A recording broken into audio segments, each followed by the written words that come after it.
क्या आप जानते हैं कि भारत की एक ऐसी नदी है जिसने प्यार में धोखा मिलने पर आजीवन कुंवारी रहने का प्रण लिया और हमेशा के लिए उल्टी दिशा में बहने लगी।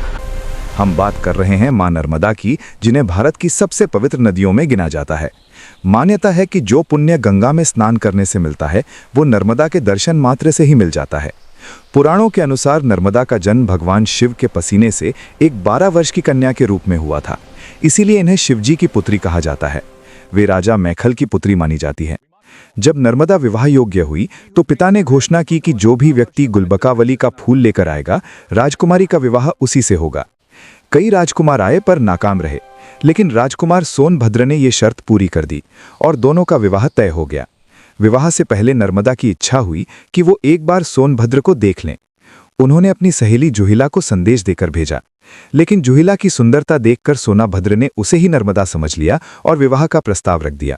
जुहिला पहले असमंजस में पड़ी, लेकिन राजकुमार के रूप को देखकर उसने भी प्रस्ताव स्वीकार कर लिया। काफी समय बीतने पर जब नर्मदा खोजते हुए वहां पहुंची और दोनों को साथ देखा तो उन्हें अत्यंत क्रोध आया। उन्होंने जुहिला को श्राप दिया, तुमने हम दोनों को धोखा दिया है। तुम्हारी मुक्ति केवल मेरे जल को पीने से होगी, लेकिन मेरा जल तुम्हें कभी प्राप्त नहीं होगा। इसी धोखे के बाद नर्मदा ने आजीवन कुंवारी रहने का प्रण ले लिया और बाकी नदियों से अलग उल्टी दिशा में पूर्व से पश्चिम की ओर चल पड़ी। यही कारण है कि देश की अन्य सभी नदियां बंगाल की खाड़ी में गिरती हैं, जबकि मां नर्मदा अरब सागर में जाकर मिलती हैं। कमेंट्स में हर हर नर्मदे जरूर लिखें और वीडियो को लाइक करें।